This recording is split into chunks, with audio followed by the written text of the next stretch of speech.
Class 10th। आज हम class 10th civics chapter number first power sharing start करने जा रहे हैं। अगर आप देखेंगे, अगर आप इस वीडियो को कंप्लीट देख लेते हैं तो इसकी श्योर शॉर्ट गारंटी है कि इस चैप्टर से आने वाला 2 मार्क्स के ऑब्जेक्टिव या फिर अगर आप देखें कि 2 मार्क्स का जो भी क्वेश्चन होता है वो बिल्कुल इस चैप्टर से बाहर बिल्कुल नहीं जाएगा अगर आप इस कंटेंट को अच्छे से फॉलो कर लेते हैं। तो स्टार्ट करते हैं अब वीडियो। तो आप देखेंगे कि हम पहले थोड़ा सा एक ओवरऑल देख लेते हैं कि क्या क्या पढ़ना है हमें इस चैप्टर में। तो देखो, पहले अगर आप देखेंगे कि पावर शेयरिंग की प्रॉपर डेफिनेशन हमें देखना है, क्या पावर शेयरिंग होता क्या है, किस तरीके से पावर शेयर होती है गवर्नमेंट्स के डिफरेंट ऑर्गन्स के बीच में।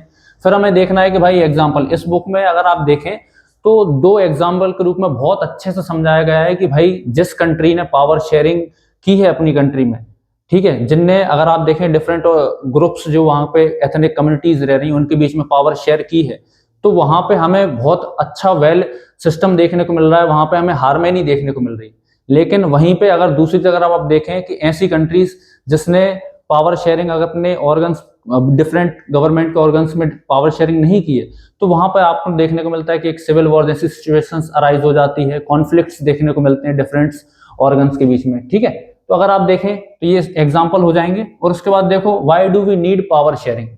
तो इस चैप्टर में हमें देखना है कि भाई पावर शेयरिंग क्यों जरूरी है ना। इसके बाद देखें फोर्थ, अगर आप देखेंगे तो डिस्ट्रीब्यूशन ऑफ पावर, कि अगर आप देखें कि अगर जो डिफरेंट गवर्नमेंट के ऑर्गन्स होते हैं वो प्रॉपर उसमें किस तरीके से पावर शेयर होती है, हॉरिजॉन्टली देख सकते हैं, वर्टिकल देख सकते हैं, और बाकी पॉलिटिकल ग्रुप्स में किस तरीके से पावर शेयर की जाती है। अब देखते हैं, अब स्टार्ट करते हैं हम।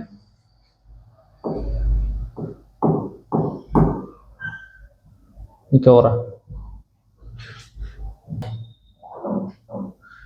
तो देखो, पहले अपन थोड़ा सा डेफिनेशन देख लेते हैं कि भाई पावर शेयरिंग अगर आप देखें तो हम ये चाहते हैं कि किसी भी गवर्नमेंट में, अगर आप देखें किसी भी गवर्नमेंट में जो पावर है वो अगर एक जगह कॉन्सेंट्रेटेड होती है, सपोज दैट कि अगर सेंटर के पास ज्यादा पावर रहेगी तो फिर क्या होगा कि भाई हमारी कंट्री बहुत ज्यादा डाइवर्स कंट्री है। हमारी कंट्री में आप देखें तो अलग अलग एथनिक ग्रुप्स के लोग रहते हैं, कम्युनिटी के लोग रहते हैं, कल्चर को फॉलो करने वाले लोग रहते हैं, डिफरेंट अगर आप देखें तो लैंग्वेज ग्रुप के लोग रहते हैं। तो इनके बीच में आप कैसे बैलेंस बना सकते हैं, है ना, कि भाई इतने लोग रहते हैं, वो एक डाइवर्स कंट्री है, तो आप देखोगे कि भाई सारी कंट्री को हमें एक साथ रहना है, ठीक है। और अगर आप देखेंगे कि इनके बीच में कॉन्फ्लिक्ट्स क्रिएट ना हो, तो उसके लिए हमें बहुत ज्यादा जरूरी है कि हमको क्या करना पड़ेगा, पावर को डिवाइड करना पड़ेगा डिफरेंट लेवल्स पे। ठीक है, तो अगर आप देखें इस तरीके से पावर शेयरिंग की डेफिनेशन हम डिवाइड कर सकते हैं कि भाई dividing the process of the government into different parts, groups और levels, so that no single person or groups can misuse power। ये यहाँ पे मार्क करिए, misuse power and everyone gets the opportunity to participate in government। मतलब सीधी से मतलब ये है कि भाई अगर पावर एक जगह कॉन्सेंट्रेटेड रहेगी तो उससे क्या होगा कि जो सेंट्रल गवर्नमेंट है या फिर जो सेंट्रल बॉडी है जिसके पास ज्यादा पावर है वो उस पावर का मिसयूज कर सकती है, गवर्नमेंट करप्ट भी हो सकती है। तो हमको क्या करना पड़ेगा कि भाई जो डिफरेंट लेवल्स हैं, कि भाई जैसे अगर आप देखें सेंट्रल गवर्नमेंट, उसके बाद जो वेरियस स्टेट्स होते हैं, अगर हम स्टेट्स को भी पावर डिस्ट्रीब्यूट करेंगे और उसके थ्रू अगर हम देखते हैं अगर लोकल लेवल पे भी अगर हम पावर को डिस्ट्रीब्यूट करेंगे तो उससे कॉन्फ्लिक्ट्स के चांसेस बहुत कम हो जाते हैं, है ना। तो इसलिए अगर आप देखें तो पावर शेयरिंग बहुत जरूरी है और ये डेफिनेशन बिल्कुल इसको क्लियरली डिफाइन करती है। ठीक है, इसके बाद देखते हैं हम आगे। अब ये देखिए कि 2 एग्जाम्पल के थ्रू हमने बहुत अच्छे से समझाया गया है कि भाई पावर शेयरिंग क्यों जरूरी है। तो देखो, तो किताब में आप देखें तो 2 एग्जाम्पल दिए गए हैं, एक बेल्जियम का और एक श्रीलंका का। यहाँ पे पर्पस बता देता हूँ एग्जाम्पल देने का, क्योंकि बेल्जियम की गवर्नमेंट जिसने पावर शेयरिंग आप देखें एडॉप्ट की है ना, तो वहां पे हमें देखने को मिल रहा है कि भाई वहां पे प्रॉपर हार्मनी मेंटेन है, वहां की गवर्नमेंट अच्छे से रन कर पा रही है। लेकिन वहीं पे दूसरा केस है हमारा श्रीलंका का, जहां पे उनकी गवर्नमेंट ने 1956 अमेंडमेंट के थ्रू वहां की जो सिन्हाला कम्युनिटी है, ठीक है, उसको ज्यादा आप देखें तो ज्यादा प्रायोरिटी दी, ज्यादा प्रिविलेजेस दिए, तो उस वजह से वहां पे हमें सिविल वॉर जैसी सिचुएशन देखने को मिलती है और वहां पे बहुत ज्यादा कॉन्फ्लिक्ट क्रिएट होते हैं और पूरा का पूरा अगर देखें तो सिस्टम ठीक से वर्क नहीं कर पा रहा है ना। तो आप देखते हैं कि भाई क्या सिचुएशन है। तो सबसे पहले देखो पेज नंबर पे आप देखते हैं यहाँ पे कि बेल्जियम एंड श्रीलंका में, देखो पहले एथनिक कंपोजिशन देख लेते हैं कि श्रीलंका और बेल्जियम का कैसा क्या एथनिक कंपोजिशन है। तो देखो यहाँ पे आप देखेंगे कि 59% क्या है, डच स्पीकिंग लोग हैं जो फ्लेमिश रीजन में रह रहे हैं, और 40% क्या है फ्रेंच स्पीकिंग लोग हैं जो वलोनिया वाले रीजन में रह रहे हैं, और 1% लोग हैं जो जर्मन स्पीक बोल रहे हैं। तो देखो यहां से क्लियरली डिफाइन हो रहा है कि भाई डाइवर्सिटी है। एक डाइवर्सिटी आपको ये ओवरऑल कंट्री में देखने को मिल रही है, दूसरी डाइवर्सिटी आपको देखने को मिलेगी यहाँ पे बेल्जियम की कैपिटल ब्रुसेल्स में। आप देखेंगे तो ब्रुसेल्स में थोड़ा सा डिफरेंट कॉन्सेप्ट है। डिफरेंट क्यों? क्योंकि यहाँ पे 80% क्या है फ्रेंच स्पीकिंग लोग हैं, बहुत ही ज्यादा, मतलब मेजोरिटी में यहाँ पे कौन है फ्रेंच स्पीकिंग पीपल्स, और आप देखें तो 20% कौन है डच स्पीकिंग लोग। तो ये क्लियरली डिफाइन कर रहा है कि भाई यहाँ पे क्या हुआ डाइवर्सिटी बहुत ज्यादा है। डाइवर्सिटी मतलब विविधता, ठीक है। तो अगर आप देखोगे तो यहाँ पे डाइवर्सिटी होने के बाद ये क्या करते हैं अपने कॉन्स्टिट्यूशन में कुछ 4 अमेंडमेंट करते हैं जिसके थ्रू वो पावर्स को प्रॉपर डिवाइड करते हैं। पावर को आप देखेंगे तो डच स्पीकिंग लोगों पीपल्स, फ्रेंच स्पीकिंग पीपल्स और जर्मन स्पीकिंग पीपल्स को प्रॉपर रिप्रेजेंटेशन देते हैं अपनी गवर्नमेंट में, जिससे वहां पे आप देखें तो कॉन्फ्लिक्ट के चांस बहुत कम हो जाते हैं और पूरी कंट्री में हार्मनी मेंटेन होती है और अच्छे से वो वहां की गवर्नमेंट रन कर पा रही है। इसके बाद देखेंगे दूसरा एग्जांपल हमारा आता है श्रीलंका का।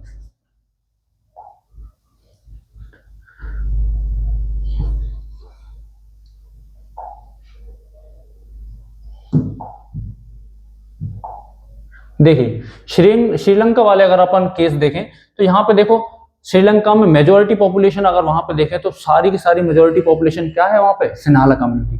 और अगर आप देखें यहाँ पे तमिल्स, 2 कम्युनिटी वहां पे एथनिक कम्युनिटी देखने को मिलेगी, एक सिन्हाला कम्युनिटी और एक तमिल कम्युनिटी। तमिल कम्युनिटी वो है कि जो ब्रिटिशर्स के टाइम पीरियड पे किसी रीजंस के थ्रू, व्यापार के थ्रू हो सकता है या फिर अंग्रेजों के थ्रू क्या होते हैं हमारे जो तमिलनाडु वाले रीजन से कहाँ जाते हैं श्रीलंका में, ठीक है, और वहां पर जाके बस जाते हैं, है ना। तो वो वहां पे क्या है माइनॉरिटी में थे।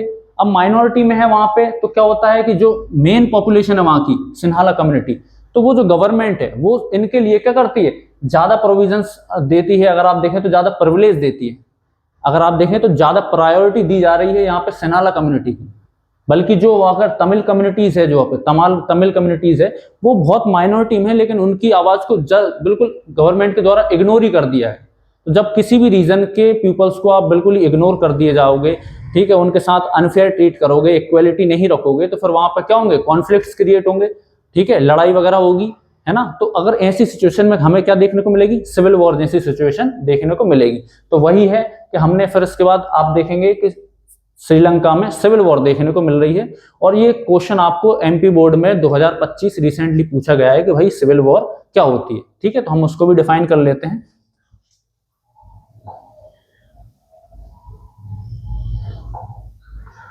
ये देखिए यहाँ पे, ठीक है, सिविल वॉर एक प्रकार से ऐसी सिचुएशन जहां पर एक कंट्री के कोई सोशल ग्रुप्स, एक किसी कंट्री के सोशल ग्रुप्स क्या करते हैं कि भाई जो उसी कंट्री की गवर्नमेंट के अगेंस्ट क्या करने लगते हैं लड़ाई करने लगते हैं, या फिर आप देखें तो रिवॉल्ट्स करने लगते हैं। तो ये वाली सिचुएशन क्या कहलाती है सिविल वॉर, ठीक है। और आप देखेंगे कि भाई आप मेजोरिटी डिमांड्स क्या थी तमिलियंस की, है ना, कि भाई तमिलियंस रिवॉल्ट्स क्यों कर रहे थे, क्यों परेशान थे। तो आप देख लेते हैं, थोड़ी सी डिमांड्स देख लेते हैं इनकी।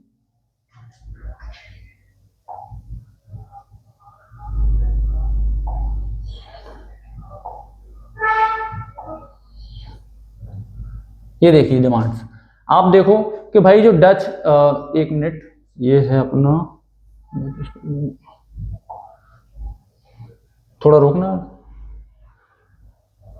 ठीक है। तमिलियंस क्या डिमांड कर रहे थे कि भाई उनको रीजनल ऑटोनॉमी दी जाए, कि भाई उनको एक प्रकार से क्षेत्रीय स्वायत्तता दी जाए, मतलब वो अपने कुछ डिसीजंस खुद से ले सकें, अपनी कम्युनिटी के लिए खुद से कुछ कर सकें, पहली डिमांड। दूसरी है कि सिन्हाला कम्युनिटी डोंट डोमिनेट। आप देखेंगे कि अगर देखें तो जो सिन्हाला कम्युनिटी है ना, वो श्रीलंका पर बहुत डोमिनेटिंग थी, तो वो हम पे डोमिनेट ना करें तमिलियंस पे। सिन्हाला कम्युनिटी अपने आप देखेंगे तो बहुत सारे डिसीजंस थोपती थी, उनको डोमिनेट करती थी, उनके साथ अनफेयर ट्रीट नहीं करती थी, इक्वालिटी का बिहेवियर नहीं रखती थी। तो अगर आप देखें तो जब कंट्री एक ही है, कंट्री के अंदर रहने वाले 2 कम्युनिटी के लोग हैं, लेकिन एक कम्युनिटी के साथ भेदभाव किया जा रहा है और दूसरी कम्युनिटी क्या हो रही वहां पे अपने आप को सुपीरियर समझ रही। तो जब ऐसी सिचुएशन में क्या होता है कि भाई इनको लगता है कि हमें बहुत ज्यादा सप्रेस किया जा रहा है, तो ये डिमांड करते हैं कि भाई जो तमिलियंस हैं, ठीक है, तमिल जो हमारे सिन्हाला कम्युनिटी है वो हम पे डोमिनेट ना करे तमिलियंस पर, ठीक है। इसके बाद देखो थर्ड पॉइंट ये बोलता है कि to give importance to Tamil language. अब क्या होता है कि भाई जो 1956 का अमेंडमेंट होता है वो इस तरीके से गवर्नमेंट करती है कि सारी की सारी जो वहाँ की नेशनल लैंग्वेज है, राष्ट्र की जो स्टेट लैंग्वेज है, वो क्या बना देते हैं, आप देखें तो सिन्हाला लैंग्वेज बना देते हैं। तो इसका विरोध करती है तमिलियन गवर्नमेंट, तमिलियन कम्युनिटी, और वो बोलती है कि भाई हमारी जो लैंग्वेज है, हमारी लोकल लैंग्वेज तमिल लैंग्वेज, उसको भी प्रायोरिटी दी जाए श्रीलंका में। ठीक है, तो ये कुछ डिमांड्स थी हमारे श्रीलंका की एथनिक कम्युनिटी की, है ना। अब देखते हैं तमिलियंस की डिमांड देख ली हमने। इसके बाद देखो आप, इसके बाद ये चार आप देखेंगे कि ऐसे कौन से चार कॉन्स्टिट्यूशनल अमेंडमेंट किए थे आपकी देखें बेल्जियम की गवर्नमेंट ने, जिससे वहां पे पीस और हार्मनी देखने को मिल रही है ना। तो वो चार कॉन्स्टिट्यूशनल अमेंडमेंट देख लीजिए, बहुत इंपॉर्टेंट है, हो सकता है ऑब्जेक्टिव में किसी भी फॉर्म में आपको पूछ सकते हैं। तो आप देखो कि भाई पहली आप देखें तो पहला अमेंडमेंट क्या था कि भाई Dutch and French ministers are same. मतलब उनने क्या करा था कि भाई जो सेंटर में और स्टेट में जो भी मिनिस्टर्स देखने को मिल रहे हैं आपको, तो भाई वो डच स्पीकिंग और फ्रेंच स्पीकिंग सारे जो मिनिस्टर्स हैं वो उनने इक्वल रखें। दो कम्युनिटीज हैं, दोनों कम्युनिटीज से भले ही पॉपुलेशन अलग है, कि आप देखने को मिल रहा है कि भाई यहाँ पे 60% अलग पॉपुलेशन है, 40% अलग पॉपुलेशन है, तो यहाँ से ज्यादा मिनिस्टर्स आने चाहिए, यहाँ से कम मिनिस्टर्स आने चाहिए। लेकिन क्या हो रहा है कि इन लोगों ने क्या करा है कि भाई ठीक है पॉपुलेशन वाइज अलग अलग है, लेकिन दोनों कम्युनिटीज से सेम मिनिस्टर्स अपॉइंट किए हैं यहाँ पे इनने अपनी गवर्नमेंट में। दूसरा पॉइंट देख लीजिए, both central and state government has been given power. Centre को भी इनने पावर दी है, साथ ही साथ इनने स्टेट को भी पावर दी है। मतलब पावर को प्रॉपर क्या करा है, शेयर किया है, सेंटर के साथ साथ स्टेट को भी पावर दी है। ठीक है, तो इनने प्रॉपर पावर शेयरिंग देखने को मिल रही है हमें सेंटर और स्टेट के बीच में। थर्ड देख लीजिए कि भाई जो ब्रुसेल्स, मैंने आपको बताया था कि जो ब्रुसेल्स कैपिटल है वहां पे 80% अगर आप देखेंगे तो फ्रेंच स्पीकिंग है, ठीक है, 20% डच स्पीकिंग है। लेकिन इनने इतनी बड़े मेजोरिटी गैप होने के बाद भी, मेजर गैप होने के बाद भी इन लोगों ने क्या करा है कि वहां पे भी आप देखेंगे तो इनने प्रॉपर मिनिस्टर्स का नंबर सेम ही रखा है ना। तो ये हमारा थर्ड अमेंडमेंट हो गया। फोर्थ अमेंडमेंट देख लीजिए आपको, भाई फोर्थ अमेंडमेंट में आप देखें तो different language peoples form the separate community government. इसका मतलब ये है कि भाई इन लोगों ने पावर को इस तरीके से लोकल कम्युनिटीज के लेवल पे भी शेयर कर दिया है कि भाई जो वहाँ की डिफरेंट लैंग्वेज की सेपरेट कम्युनिटीज होती हैं, कि आप अपनी एक सेपरेट कम्युनिटी गवर्नमेंट फॉर्म कर लो, जो वहाँ के लोकल लैंग्वेज से रिलेटेड इश्यूज हो गए, कल्चर से रिलेटेड इश्यूज हो गए, है ना, और वेरियस एथनिक इश्यूज हो गए, उनसे रिलेटेड वो अपने खुद से नियम बना सकती हैं और थोड़े खुद से डिसीजन ले सकती हैं, तो अपनी एक सेपरेट कम्युनिटी गवर्नमेंट फॉर्म कर सकती हैं। ठीक है, तो ये सारे के सारे क्या थे अमेंडमेंट्स, जिसके थ्रू आप देखने को मिल रहा है कि भाई कि जो बेल्जियम में जो एडमिनिस्ट्रेशन देखने को मिल रहा है वहां पे प्रॉपर पावर शेयरिंग हुई और उससे वहां पे पीस और हार्मनी मेंटेन है। वहीं पे दूसरी तरफ श्रीलंका जिसने पावर शेयरिंग नहीं की, तो वहां पे हमें क्या देखने को मिल रहा है, सिविल वॉर जैसी सिचुएशन देखने को मिल रही है। समझ में आ गया ना आपको? ठीक है, अब देखो इसके बाद नेक्स्ट हमारा टॉपिक पर मूव करते हैं हम। देखिए पावर शेयरिंग क्यों जरूरी है। अगर आप देखेंगे तो पावर शेयरिंग जरूरी होने के दो रीजंस आप देख सकते हैं। क्या है? पहला हमारा मोरल रीजन, दूसरा है प्रूडेंशियल रीजन। ठीक है, अगर आप देखोगे कि भाई मोरल रीजंस आपको नैतिक जो कारण है वो यह बोलता है कि आप किसी भी कंट्री को अगर डेमोक्रेटिक कंट्री बोल रहे हैं, अगर आप किसी भी कंट्री को डेमोक्रेटिक कंट्री बोल रहे हैं, इट मीन्स कि आप प्रॉपर रिप्रेजेंटेशन ले रहे हैं उन पीपल्स का। मतलब डेमोक्रेटिक कंट्री मतलब लोगों की सरकार, लोगों की सरकार मतलब उनकी आवाज सुनी जाएगी, उनके हिसाब से रूल किया जाएगा। समझ में आ रहा है? कोई डिक्टेटरशिप देखने को नहीं मिल रही कि यहाँ पे एक सिंगल रूलर पूरी की पूरी कंट्री को रूल कर रहा है। ठीक है, तो अगर डेमोक्रेटिक कंट्री बोल रहे हैं तो आपका ये मोरल कर्तव्य बनता है कि भाई आप प्रॉपर पावर शेयर करें डिफरेंट ऑर्गन्स के बीच में। ठीक है, कि भाई आप पावर को कॉन्सेंट्रेटेड मत रखो अपने पास, क्या करना है आपको वेरियस लेवल पे पावर को शेयर करनी है और भी लोगों को पावर दो साथ में, जिससे तभी तो मतलब हो पाएगा कि आप प्रॉपर आप क्या बता पा रहे हो कि भाई ये हमारी डेमोक्रेटिक कंट्री है। तो जिस भी कंट्री को आप डेमोक्रेटिक कंट्री बोल रहे हैं तो आपकी मोरल वैल्यूज बनती है कि आप उसको डिफरेंट ऑर्गन्स या जनता में पावर शेयर की जाए। ठीक है, प्रूडेंशियल रीजन क्या बोलता है कि भाई अगर आप देखें प्रूडेंशियल रीजन ये बोलता है कि अगर आप प्रॉपर पावर शेयर करते हैं तो उससे डिफरेंट कम्युनिटीज, जो अलग अलग समुदाय के लोग रह रहे हैं, अलग अलग कल्चर को फॉलो करने वाले लोग रह रहे हैं, अलग अलग एरियाज में जो लोग रह रहे हैं, उनके बीच में अगर आप पावर शेयर करते हैं तो उससे कॉन्फ्लिक्ट्स के चांसेस बहुत कम हो जाते हैं। समझ में आ गया? जैसे अगर आपको मैं एक एग्जांपल के थ्रू बताऊं तो अगर जैसे मान के चलो पेरेंट्स ने आपके लिए क्या होता है कि जैसे गर्ल्स हैं तो चलो उनके लिए पता चला कि भाई हम क्या करेंगे, आप तुम्हारे लिए लड़का ढूंढेंगे शादी करने के लिए, ठीक है। तो क्या होता है कि भाई पता चला कि लड़की को पसंद भी नहीं आ रहा, फिर भी पेरेंट्स जबरन थोप रहे हैं कि नहीं आपको इसी से शादी करनी पड़ेगी, ठीक है। तो जब ये क्या हो रहा है, यहाँ पे पापा जी का कर रहे हैं, एक डिक्टेटर की तरफ बिहेव कर रहे हैं, ठीक है। तो उसको आप क्या कर रहे हैं, वो उनने प्रॉपर राइट्स नहीं दिए, थोड़ी बहुत भी पावर शेयर नहीं करी अपने बच्चों से कि भाई ठीक है आप अपने कुछ जो आपके पर्सनल डिसीजन है वो खुद से ले सकें। तो उस केस में क्या होगा भाई, बच्चा एक प्रकार से क्या हो सकता है, आप देखें तो विरोध कर सकता है भाई, वो डिमोटिवेट हो सकता है। आप देखें तो वहां पे कॉन्फ्लिक्ट जैसी सिचुएशन बन सकती है कि भाई पापा जी और आपके जो मतलब स्टूडेंट्स है उसके बीच में क्या हो सकता है, विवाद हो सकता है ना। तो जब ऐसी सिचुएशन है तो प्रूडेंशियल रीजन ये कहता है कि अगर आप प्रॉपर पावर शेयर करेंगे डिफरेंट कम्युनिटीज में, डिफरेंट अगर आप देखें सोशल ग्रुप्स के बीच में, है ना, अगर डिफरेंट स्टेट जहां पे अलग अलग कल्चर को फॉलो करने वाले लोग रह रहे हैं, तो उससे क्या होगा, कॉन्फ्लिक्ट्स के चांस बहुत कम हो सकते हैं, विवाद की स्थिति कम बनेगी। तो ये हमारा क्या हो जाता है, प्रूडेंशियल रीजन। इसलिए पावर शेयरिंग बहुत जरूरी है। इसके बाद देखो नेक्स्ट हम मूव करते हैं डिस्ट्रीब्यूशन ऑफ पावर। भाई पावर को किस तरीके से डिस्ट्रीब्यूट किया गया है ना। तो इस तरीके से हम देख सकते हैं भाई पावर को डिस्ट्रीब्यूट किया गया है हॉरिजॉन्टली, वर्टिकली और डिफरेंट, अगर आप देखेंगे तो डिफरेंट सोशल ग्रुप्स में भी हमने बांटा है, पॉलिटिकल ग्रुप्स में भी अगर देखें तो पावर को बांटा है। तो डिस्ट्रीब्यूशन ऑफ पावर की मतलब पावर को अब पावर देना है, ठीक है, लेकिन किस तरीके से पावर को बांटना है, that is distribution of power. तो अगर आप देखें हॉरिजॉन्टली मतलब ये सारे के सारे अगर आप देखें तो एक जैसी पावर होल्ड करते हैं, लेकिन इनके जुरिस्डिक्शन थोड़े से डिफरेंट है ना। अब देखो जैसे अगर आप देखें हॉरिजॉन्टल में पहला आता है लेजिस्लेचर। आप देखें तो ऐसी बॉडी, गवर्नमेंट का एक ऐसा ऑर्गन जो लॉ मेकिंग प्रोसेस करता है, मतलब यहाँ पर जो पॉलिसी बनाएंगे, लॉज वगैरह बनाएंगे, समझ में आ रहा है। तो लेजिस्लेचर मतलब जो पॉलिसी वगैरह बनाएंगे। एग्जीक्यूटिव मतलब जो इन पॉलिसीज और लॉज को क्या करेंगे, इंप्लीमेंट करेंगे, ठीक है। जैसे लेजिस्लेचर में हमारे एमएलए एमपीज वगैरह आ जाते हैं, है ना। और एग्जीक्यूटिव में अगर आप देखें तो जितना भी एडमिनिस्ट्रेशन, पुलिस प्रशासन, आईएएस आईपीएस, ये लोग क्या करते हैं, एग्जीक्यूटिव मतलब जो गवर्नमेंट के द्वारा पॉलिसीज बनाई जा रही हैं उनको क्या करते हैं ये लोग, इंप्लीमेंट करते हैं। फिर देखते हैं जुडिशरी अगर आप देखें तो अब जब इन लेजिस्लेचर के द्वारा जो कानून बनाए जा रहे हैं और इंप्लीमेंट के दौरान कुछ भी अगर मान के चलो कॉन्फ्लिक्ट्स होते हैं, विवाद जैसी सिचुएशन हो जाती है, या फिर कुछ और उसके कॉन्सिक्वेंसेस निकल के आ जाते हैं, तो उसको सॉल्व करने की ऐसी सिचुएशन में अगर आप देखें तो इन मुद्दों को सॉल्व करने में कौन क्रिटिकल रोल प्ले करता है, हमारी जुडिशरी। ये विवादों को सुलझाने में क्या करती है, हेल्प करती है, ठीक है। तो ये हमारा कैसा है, हॉरिजॉन्टल डिस्ट्रीब्यूशन ऑफ पावर, जहां पर तीनों ऑर्गन्स के पास सेम पावर है, और इसी को हम क्या बोल देते हैं, बैलेंस ऑफ पावर, ठीक है। मतलब अगर यहाँ पे एक अगर देखें गवर्नमेंट का ऑर्गन ज्यादा पावरफुल होगा, मान के चलो हमारे जो विधायक, एमपी, एमएलए हैं, ये ज्यादा पावरफुल होने लगेंगे, तो इन पे रेगुलेट करने के लिए, इनको बैलेंस करने के लिए हमारी एग्जीक्यूटिव है, जुडिशरी, समझ में आ रहा है। और उसके बाद अगर देखो एग्जीक्यूटिव जो हमारा पुलिस प्रशासन है, ये अगर देखें तो कुछ गलत निर्णय लेने लगे या फिर आप जनता के साथ मिसबिहेव करने लगे, एक डिक्टेटरशिप मतलब आप देखें एक तानाशाही गवर्नमेंट की तरह काम करने लगे, तो फिर हमारी जुडिशरी रेस्ट्रिक्शंस लगाएगी उस पर, ठीक है। तो अगर और फिर देखो जुडिशरी करता क्या है कि भाई आपको जो भी काम करने हैं वो आपको भाई कॉन्स्टिट्यूशन के दायरे में रह के करने हैं, इससे बाहर जाना नहीं है आपको।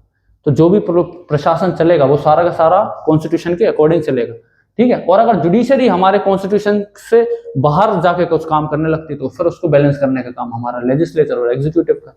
तो ये तीनों ऑर्गन एक दूसरे में पावर को बैलेंस किए हुए हैं, that is horizontal distribution of power. इसके बाद देखो वर्टिकल डिस्ट्रीब्यूशन ऑफ पावर, जहां पर आप देखेंगे कि भाई जो हमारी सेंट्रल गवर्नमेंट है, पावर को इस तरीके से बांटा है कि सेंट्रल, स्टेट और लोकल बॉडीज, कि यहाँ पे सेंट्रल गवर्नमेंट के पास थोड़ी ज्यादा पावर होती है, क्या होती है, थोड़ी सी ज्यादा पावर होती है।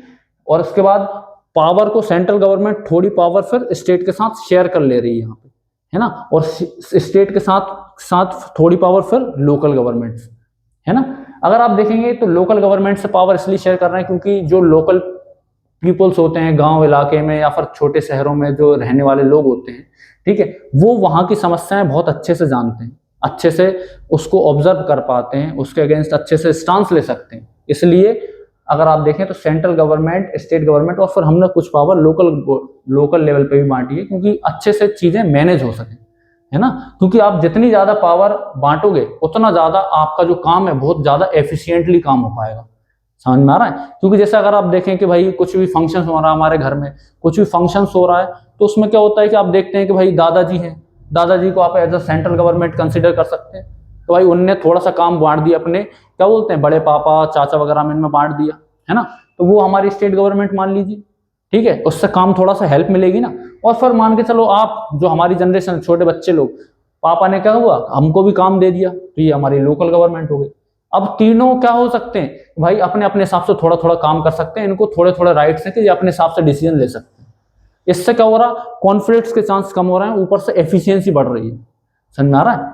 तो आपने प्रॉपर पावर को अच्छे से डिस्ट्रीब्यूट किया है, state level, central level, state level and local levels. अगर आप देखेंगे कि सेंटर और स्टेट के बीच में जो डिस्ट्रीब्यूशन ऑफ पावर है, वो अगर आप देखें तो यूनियन लिस्ट, स्टेट लिस्ट और कॉन्करेंट लिस्ट के रूप में देखने को मिलेगा, जो हम आगे नेक्स्ट चैप्टर फेडरलिज्म आएगा उसमें अच्छे से कंसीडर कर लेंगे। उसके बाद देखो, सेंटर से जो स्टेट में पावर डिस्ट्रीब्यूट हो रही है, दैट इज, इसको बोलेंगे डिसेंट्रलाइजेशन, मतलब आपने पावर थोड़ी सी और नीचे ट्रांसफर करिए, ठीक है। ये डिसेंट्रलाइजेशन भी आपको फेडरलिज्म चैप्टर में अच्छे से हम पढ़ा सकते हैं, ठीक है। तो this is our whole chapter, इसमें हमने बहुत कुछ देखा है, और अगर आप इस वीडियो को दोबारा आप देखेंगे अच्छे से, थोड़ा सा उसको रैपिडली आप थोड़ा सा अच्छे से ऑब्जर्व करके देखेंगे, तो इस चैप्टर से रिगार्डिंग और कुछ भी बाहर नहीं आ सकता है। तो थैंक यू।